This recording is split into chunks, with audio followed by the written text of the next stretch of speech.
Agartala newspaper में खबर आ रहा है कि 6 एमडीसीज बीजेपी ज्वाइन कर रहे हैं। देखिए, अगर उनके पास इतना क्षमता है तो आप छापते क्यों हैं?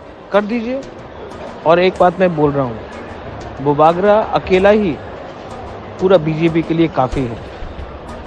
आप जितना भी पैसा फेंको, हम लोग के तिपरा मथा से कोई अब ग्रेटर तिपरा लैंड में कॉम्प्रोमाइज़ नहीं करेगा। और अगर आपको खरीदना है लीडर, आप 10 को खरीदो, मैं 100 पैदा कर दूंगा। आप 100 को खरीदो, हम 1000 लीडर बना देंगे। कुछ फ़र्क नहीं पड़ता। ये ग्रेटर तिपरा लैंड का मूवमेंट आदमी का, पब्लिक का मूवमेंट है।